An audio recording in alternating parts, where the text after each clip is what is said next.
BPBD Merangin bersama BMKG Jambi terus bersiaga pasca gempa tektonik.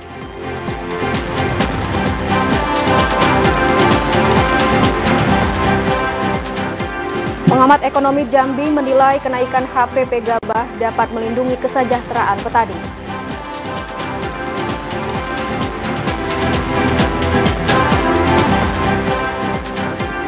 Harga minyak goreng subsidi merek minyak kita di sejumlah pasar tradisional dalam kota Jambi dijual di atas harga eceran tertinggi.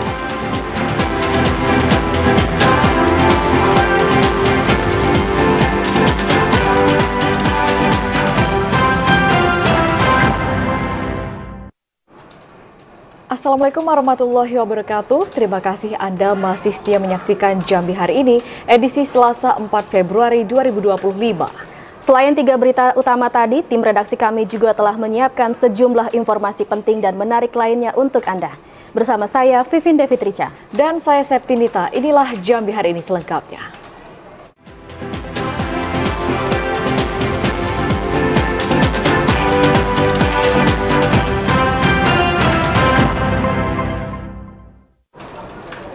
Hingga saat ini tidak ada gempa susulan pasca gempa tektonik yang terjadi di Kabupaten Merangin. Meski demikian, BPBD Merangin bersama BMKG Jambi terus bersiaga. Hingga saat ini tidak ada gempa susulan pasca gempa tektonik yang terjadi di Kabupaten Merangin, Jambi pada tanggal 2 Februari lalu. Berdasarkan laporan Badan Penanggulangan Bencana Daerah BPBD Merangin, meski tidak ada kerusakan rumah dan bencana longsor pasca gempa, namun BPBD Merangin bersama BMKG Jambi terus siaga. Kepala Pelaksana BPBD Merangin M. Sahiri mengatakan, BPBD Merangin menyiagakan 47 personel dan alat monitor gempa. BPBD Kabupaten Merangin tetap siaga untuk menanggapi terjadinya gempa hari kemarin, dan juga sampai hari ini kami tetap berkoordinasi dengan BMKG wilayah Provinsi Jambi dan wilayah Provinsi Bengkulu yang kantornya di Kapahiang. Sebelumnya, gempa tektonik yang terjadi 2 hari lalu berkekuatan magnitudo 5,0 berjarak 32 km barat daya desa Tanjung Burgo, Kecamatan Lembah Masurai. Gempa ini memiliki kedalaman 144 km, sehingga tidak begitu terasa di dataran dengan durasi yang tidak lama. M. Sobar, TVRI Jambi melaporkan. Informasi lainnya, Saudara, wacana pembatasan penggunaan media sosial pada anak disambut baik masyarakat dan pemerintah Kabupaten Muaro Jambi. Aturan penggunaan media sosial dinilai dapat mencegah dampak buruk media sosial pada anak-anak. Maraknya penggunaan media sosial oleh anak-anak menjadi salah satu persoalan yang tak hanya dihadapi oleh orang tua, namun juga pemerintah. Untuk membatasi penggunaan media sosial pada anak-anak, Kementerian Komunikasi dan Digital mewacanakan aturan tentang pembatasan usia pengguna media sosial atau medsos. Wacana tersebut disambut baik oleh Dinas Sosial Pemberdayaan Perempuan dan Perlindungan Anak Kabupaten Muaro Jambi. Kabid P3A Dinsos PPPA Junaidi menilai peraturan pembatasan media sosial itu dilakukan untuk melindungi masa depan anak dan menghindari dampak buruk penggunaan media sosial kepada anak-anak. Penggunaan media sosial yang berlebihan tentu memiliki dampak buruk bagi perkembangan anak. Selain terpapar konten negatif, penggunaan media sosial yang terlalu sering juga berdampak negatif pada kesehatan mental dan fisik pada anak-anak. Bahkan anak ini cenderung sosialnya sudah hilang karena dia sudah tidak peduli lingkungan lagi. Banyak anak-anak yang sudah asik di medsos, dia tidak peduli lagi terhadap lingkungannya dan emosinya lebih tinggi. Selain konten negatif dan mengancam kesehatan, media sosial juga dinilai dapat menjadi sarana tindakan kekerasan. Orang tua memiliki peran penting untuk mengawasi penggunaan gawai pada anak-anak. Azam Afnan, TVRI Jambi melaporkan. 4 Februari selalu diperingati dengan Hari Kanker Sedunia. Ini menjadi momentum untuk meningkatkan kesadaran masyarakat memahami dan memerangi kanker. 4 Februari setiap tahunnya diperingati sebagai Hari Kanker Sedunia. Tahun ini merupakan peringatan yang ke-25 sejak ditetapkannya Hari Kanker Sedunia pada tahun 2000 silam. Peringatan ini menjadi momentum untuk meningkatkan kesadaran masyarakat dalam memahami dan memerangi kanker yang menjadi penyebab tingginya angka kematian di dunia. Untuk mengurangi resiko kanker, pihak Puskesmas Kanali Besar Kecamatan Alam Barajo Kota Jambi turun langsung ke lapangan, melakukan pemeriksaan atau screening berbagai potensi penyakit kanker kepada masyarakat. Kalau untuk di Puskesmas, kita sebagai pelaksana tugas dari Kementerian Kesehatan sebagai bagian dari ujung tombaknya, kita mengikuti program yang sudah diamanahkan oleh Kementerian Kesehatan. Salah satunya adalah dengan melakukan deteksi secara dini untuk penyakit-penyakit tidak menular, terutama untuk penyakit kanker ini. Dr. Asyatur Raudan mengimbau masyarakat untuk aktif melakukan pemeriksaan dini ke Puskesmas apabila terjadi keluhan benjolan di tubuh yang beresiko kanker. Joko TVRI Jambi melaporkan. Saudara, kanker menjadi salah satu penyakit yang paling mematikan di dunia. Masyarakat dapat menerapkan pola hidup sehat agar terhindar dari kanker. Ya Allah.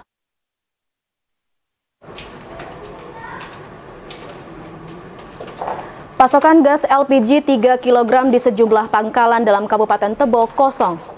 Pengurus pangkalan terkesan tertutup dan masih banyak melakukan penjualan kepada pihak pengecer. Mulai 1 Februari 2025, pemerintah pusat resmi melarang pengecer menjual gas LPG 3 kg. Kebijakan tersebut mengharuskan masyarakat membeli gas melon hanya di pangkalan atau penyalur resmi. Menyikapi kebijakan tersebut, Kepala Bagian Sumber Daya Alam Setda Tebo, Heru Purnomo mengatakan, pihaknya belum melakukan pantauan mengenai pasokan dan distribusi LPG di lapangan. Hanya saja, berdasarkan informasi yang didapat dari masyarakat, distribusi LPG 3 kg masih sulit didapat. Di beberapa pangkalan, khususnya di Kecamatan Tebo Tengah, LPG 3 kg sering kehabisan pasokan karena belum mendapatkan suplai dari agen LPG Pertamina. Heru Purnomo menambahkan, pada tahun 2025 ini, Kabupaten Tebo menerima alokasi LPG subsidi dari Pertamina sebanyak 6.497 metrik ton atau 2.165.000 tabung.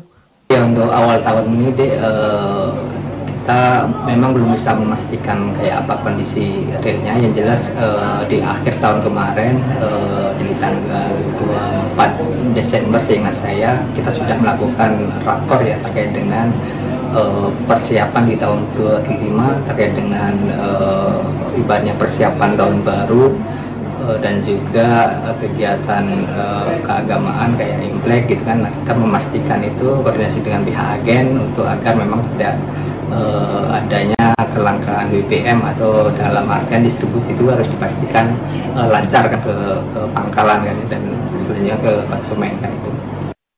Heru Purnomo menambahkan, selain akan melakukan koordinasi dengan pihak Pertamina, Pemkab Tebo juga akan mengevaluasi penyaluran gas melon kepada masyarakat yang berhak menerimanya. Masih banyaknya pangkalan yang menjual gas ke pihak pengecer. Kondisi geografis sejumlah desa yang jauh dari kecamatan diduga juga menjadi penyebab sulitnya masyarakat dalam mendapatkan bantuan gas subsidi. Mario, TVRI Jambi melaporkan.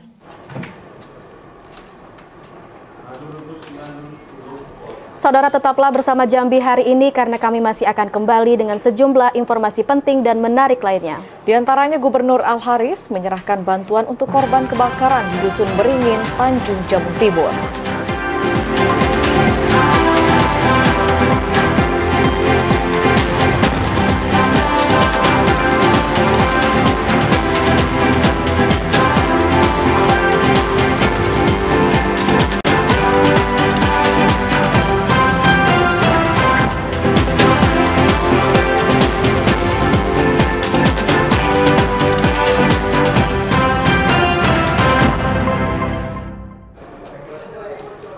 Terima kasih saudara, Anda masih bersama kami di Jambi hari ini.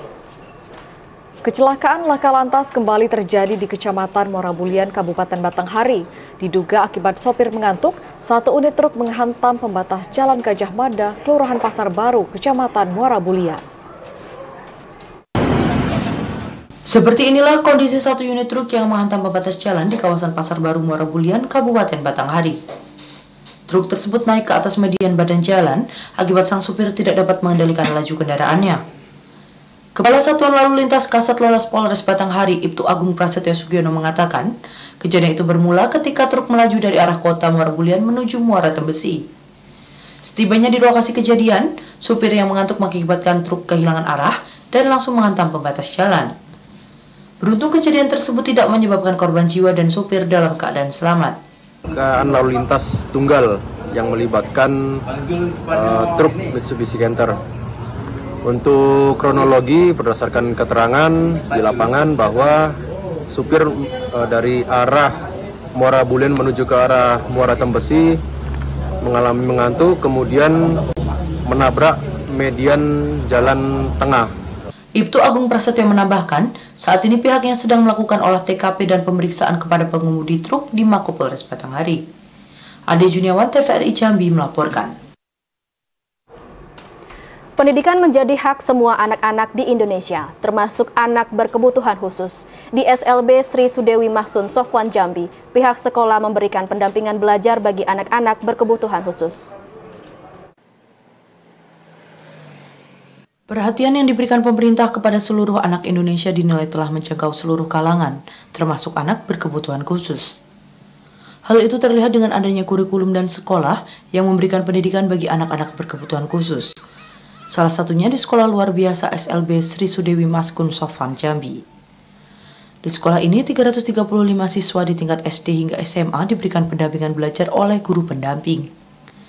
Salah seorang guru SLB Sri Sudewi Mahsun Sofwan Jambi, Titin Yuniasih, mengatakan pendidikan menjadi hak semua anak-anak di Indonesia, termasuk anak berkebutuhan khusus. Pembelajaran untuk anak berkebutuhan khusus membutuhkan strategi tersendiri, sesuai kebutuhan masing-masing anak. Peran orang tua dan guru sangatlah penting untuk menumbuhkan rasa percaya diri pada anak-anak penyandang disabilitas. Memberikan pembelajaran yang lebih bermakna agar mereka komunikasinya bisa berjalan secara dua arah gitu ya, seperti kita bicara dengan lawan bicara kita yang normal. Jadi di situ tantangannya dan hambatannya, kita harus banyak sekali memberikan latihan-latihan, kemudian penerapan ilmu dari kurikulum yang ada di sekolah kita di Sri Sudewi ini. Merasa dihargai, mereka merasa didukung bahwa mereka juga bisa loh, mereka juga mampu loh seperti siswa lainnya di luar sana. Jadi kita semuanya ya, baik guru, teman-teman, tenaga pendidik dan kependidikan juga harus mendukung semuanya agar kita benar-benar ramah kepada mereka dan mereka tidak lagi merasa rendah diri, tidak lagi merasa berbeda dari yang lainnya. Dengan adanya pendidikan khusus bagi anak-anak disabilitas, diharapkan dapat membantu mereka untuk mencapai potensi terbaiknya. Dukungan dari berbagai pihak sangat diperlukan agar mereka dapat terus berkarya dan memberikan kontribusi positif kepada bangsa. Ahmad Lebriansyah, TVRI Jambi melaporkan. Saudara, Kampung Nelayan di Kota Kuala Tungkal, Kabupaten Tanjung Jabung Barat dahulunya dikenal sebagai daerah yang kumuh. Namun kini Kampung Nelayan sudah bertransformasi menjadi salah satu sentra penghasil produksi hasil tangkapan laut. Kampung Nelayan adalah salah satu kawasan di Kabupaten Tanjung Jabung Timur yang dahulunya dikenal sebagai daerah kumuh dan miskin. Kondisi kehidupan masyarakatnya memang cukup memprihatinkan karena hanya bergantung dari hasil tangkapan laut. Jika sedang musim penghujan, gelombang tinggi dan air pasang, para nelayan terpaksa menggantung jaring karena tidak berani melaut. Kapal-kapal yang digunakan masih kapal kecil dan menggunakan alat tangkap tradisional. Namun seiring berjalannya waktu serta adanya pendampingan dari pihak-pihak terkait, kini pola pikir masyarakat nelayan juga sudah mulai berubah. Jika dulunya nelayan hanya mencari ikan kemudian menjualnya langsung dan hasil tangkapan yang tidak laku terjual kemudian dibiarkan begitu saja, namun kini mereka sudah lebih produktif. Hasil tangkapan laut yang tidak laku dijual di pasaran kini dijadikan bahan baku pembuatan berbagai produk makanan seperti kerupuk ikan, ikan asin, udang papai, dan kletek udang. Nah, kalau dulu kan seperti udang-udang yang kecil itu sebagian ada yang cuma dibuang. Kalau sekarang kan dari udang yang terkecil aja itu bisa dipakai. Jadi buat terasi, kalau dulu yang buat terasi kan hanya beberapa orang. Nah, kalau sekarang seperti yang kita lihat tadi kan ada produksi terasi yang besar, itu bisa menampung. Dan di sini kalau kebetulan yang kita lihat di depan kita ini kan ada penampungan udang food pie, itu dibuat seperti ebi. Nah, ini pemasarannya bukan hanya di sini, sekarang sudah nyampe ke luar provinsi, sudah bahkan ada pesanan yang di luar negara. Misalnya ada keluarga-keluarganya yang dari Malaysia, itu pulang dia bawa oleh-oleh. Saat ini Kampung Nelayan menjadi salah satu sentra produksi hasil tangkapan laut di kota Kuala Tungkal. Hampir setiap rumah memiliki pengolahan hasil perikanan tangkap, seperti pengolahan udang papai dan ikan asin yang menjadi primadona hasil produk Kampung Nelayan. Penjualan produk hasil laut ini tidak hanya di kota Kuala Tungkal, namun juga hingga ke beberapa daerah. Suaiba, Eko, TVRI Jambi melaporkan. The Amazon of Sumatra merupakan julukan dari objek wisata Rawa Bento yang berada di Kabupaten Kerinci.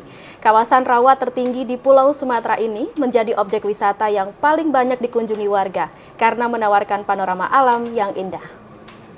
Saya mau mengajak pemirsa semuanya untuk jalan-jalan ke Rawa Bento atau yang biasa dikenal dengan The Amazon of Kerinci.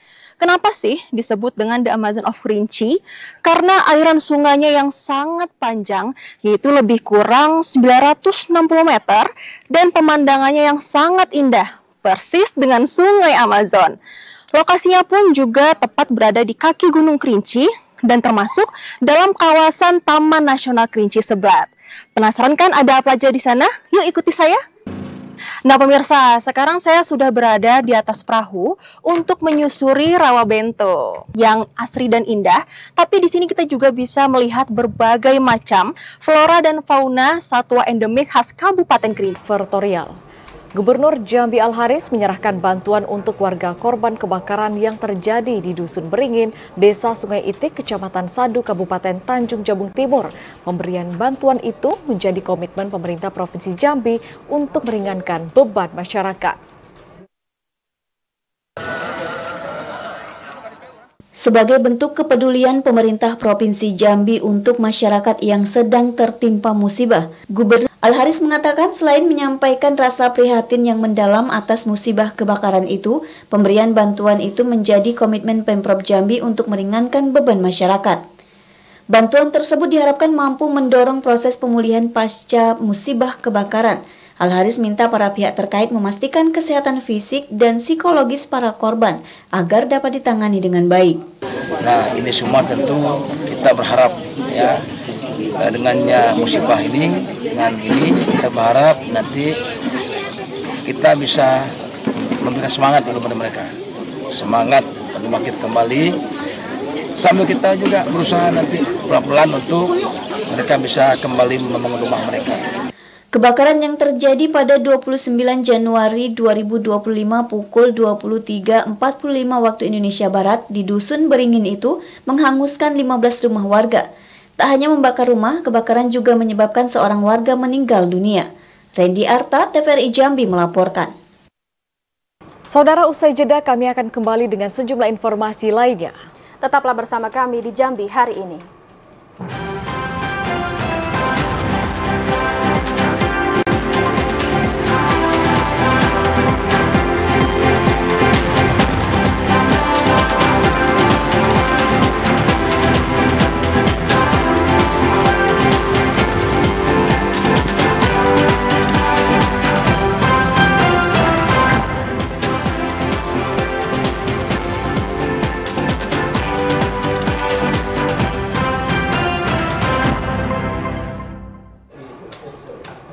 Anda kembali bergabung bersama kami di Jambi hari ini. Pasca terjadinya gempa tektonik di Kabupaten Merangin pada 2 Februari lalu, Kepala BMKG Provinsi Jambi Ibnu Sulistyo mengimbau masyarakat untuk tetap mewaspadai gempa susulan yang sewaktu-waktu dapat kembali terjadi. Gempa tektonik berkekuatan 5,0 skala Richter mengguncang Kabupaten Merangin pada Minggu 2 Februari lalu. Meski tidak menimbulkan kerusakan rumah warga dan korban jiwa, namun masyarakat setempat diimbau untuk tetap waspada gempa susulan. Kepala BMKG Provinsi Jambi Ibnu Sulistiono mengatakan gempa yang terjadi di Kabupaten Merangin termasuk gempa bumi dalam yang sewaktu-waktu dapat kembali terjadi. Berdasarkan pengamatan yang dilakukan sejak 2 Februari pukul 9 waktu Indonesia Barat hingga saat ini, BMKG Provinsi Jambi dan BPBD Merangin tidak mendeteksi adanya gempa susulan. Ibnu Sulistiono menambahkan, selain waspada gempa, masyarakat juga harus mewaspadai bencana hidrometeorologi. Pada Februari 2025, Provinsi Jambi masih berada di musim penghujan, meski terjadi sedikit penurunan curah hujan. Vivin Ajunaidi, TVRI Jambi melaporkan. Pemerintah Kabupaten Batanghari meyakini kesiapan petani lokal di Kabupaten Batanghari untuk penyerapan gabah kering padi kepada pihak Bulog. Hal itu dilakukan untuk mendukung program pemerintah pusat dalam memenuhi program ketahanan pangan. Untuk memenuhi capaian program ketahanan pangan, pemerintah Kabupaten Batanghari telah melakukan berbagai persiapan. Salah satunya akan dilihat pada capaian produksi gabah di tahun 2025. Analisis ketahanan pangan Dinas Pangan Pertanian dan Perikanan Batanghari Abdul Latif mengatakan, sesuai petunjuk teknis sementara, Perum Bulog akan menerima seluruh jenis gabah kering padi tanpa mengukur kualitas serta kadar air pada gabah tersebut, dengan harga yang ditetapkan pemerintah sebesar Rp6.500 per kilogramnya. Dari koordinasi antara pemerintah dengan Perum Bulog, ada beberapa persoalan yang masih dihadapi dalam pembelian harga gabah, seperti fasilitas atau peralatan pengering gabah yang belum dimiliki Bulog. Abdul Latif menambahkan, hasil produksi gabah petani lokal hingga saat ini hanya dimanfaatkan untuk kebutuhan sendiri dan dijual secara mandiri. Adi Juniawan, TVRI Jambi melaporkan. Pasca ditetapkannya HPP gabah kering panen di tingkat petani sebesar Rp6.500 per kilogram, Dinas TPHP Provinsi Jambi terus mendorong petani agar dapat meningkatkan produksi padi. Keputusan tersebut telah diberlakukan di seluruh kabupaten kota dalam Provinsi Jambi. Untuk mendorong terwujudnya swasembada pangan, Badan Pangan Nasional telah menetapkan HPP GKP di tingkat petani sebesar Rp6.500 per kilogram. Kebijakan itu diatur melalui Keputusan Kepala Badan Pangan Nasional Nomor 14 Tahun 2025 tentang perubahan atas Keputusan Kepala Badan Pangan Nasional Nomor 2 Tahun 2025 tentang perubahan atas harga pembelian pemerintah dan rafaksi harga gabah dan beras. Di Provinsi Jambi, keputusan tersebut telah diberlakukan di seluruh kabupaten kota.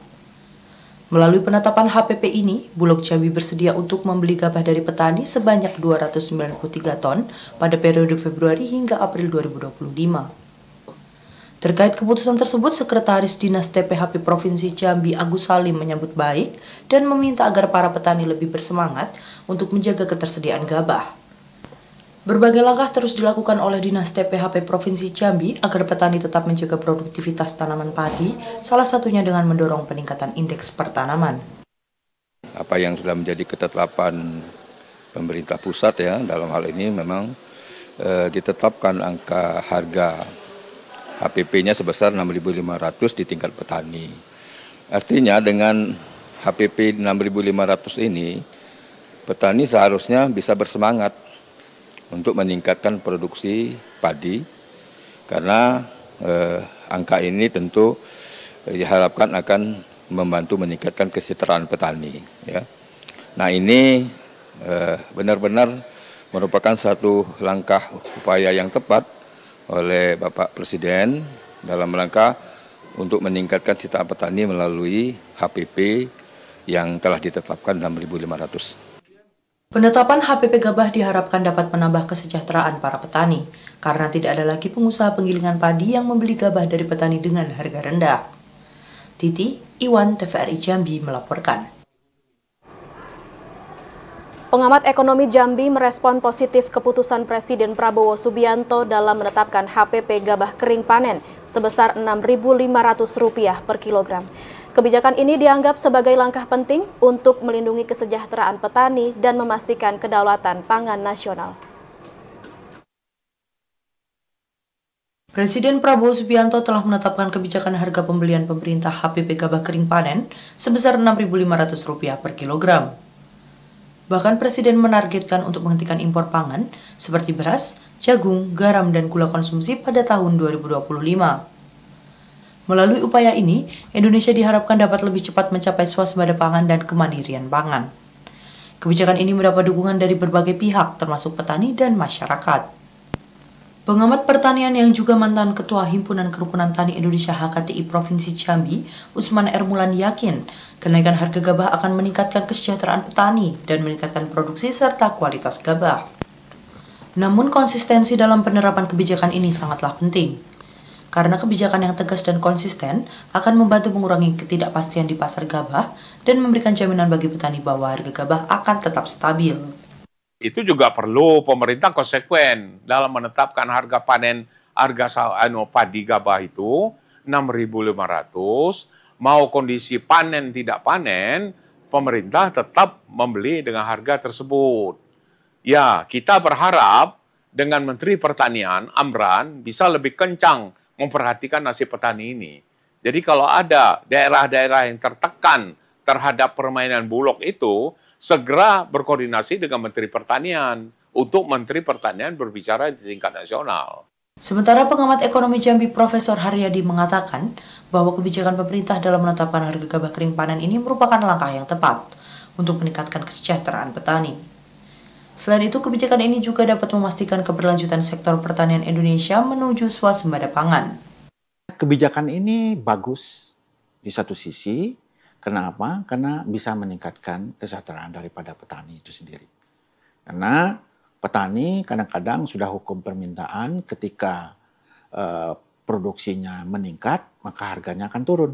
Jadi ketika musim panen, ya harga panen mereka turun. Nah, ini tidak menguntungkan petani. Tapi ketika harga gabah itu sudah dipatok seperti itu, maka ini menguntungkan petani. Meski kebijakan ini positif, namun sejumlah tantangan tentu akan dihadapi para petani, seperti terjadinya peningkatan biaya produksi dan distribusi.